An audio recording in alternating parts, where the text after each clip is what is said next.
January 1st. This day, my first on the Lighthouse, I make this entry in my diary as agreed on with the de Gras. As regularly as I can keep this journal, I will. But there is no telling what may happen to a man all alone as I am. I may get sick, or worse. So far, well.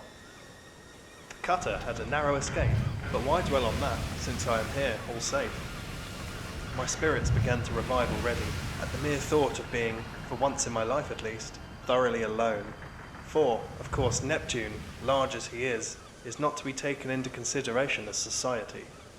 What surprised me most is the difficulty de Gras had in getting me this appointment. An iron noble of the realm. It could not be that the consistory had any doubt of my ability to manage the light. One man had attended it before now and got on quite as well as the three they usually put in it. The duty is a mere nothing, and the printed instructions are as plain as possible. It never would have done to let Orndorff accompany me. I never should have made any way with my book as long as he was within reach of me, with his intolerable gossip. Besides, I wish to be alone. It's strange that I never observed until this moment how dreary a sound that a word has. Alone. I could half fancy there was some peculiarity in its echo of these cylindrical walls, but, oh no, this is all nonsense. I do believe I am going to get nervous about my insulation. That will never do. I have forgotten de Gras's prophecy. Now for a scramble to the lantern, and a good look around to see what I can see. Just see what I can see, indeed. Not very much. The swell is subsiding a little, I think. But the cutter will have a rough passage home nevertheless.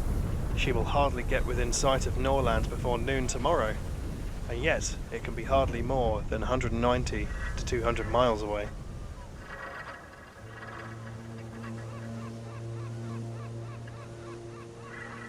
January 2nd. I have passed this day in a species of ecstasy that I find impossible to describe. My passion for solitude could scarcely have been more thoroughly gratified. I do not say satisfied, for I believe I should never be satisfied with such a delight as I have experienced today. The wind lulled about the daybreak, and by afternoon the sea had gone down materially. Nothing to see, with a telescope even, but ocean and sky, with the occasional gull.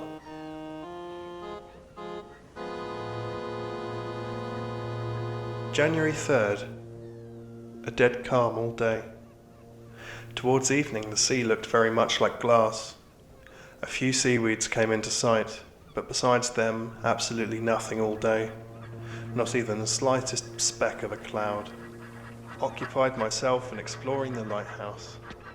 It is a very lofty one, as I find to my cost when I have to ascend these interminable stairs. Not quite 160 feet, I should say, from the low water mark to the top of the lantern. From the bottom of the inside of the shaft, however, the distance to the summit is 180 feet at least. Thus the floor is 20 feet below the surface of the sea, even at low tide. It seems to me that the hollow interior at the bottom should have been filled with solid masonry. Undoubtedly the hole would have been thus rendered more safe.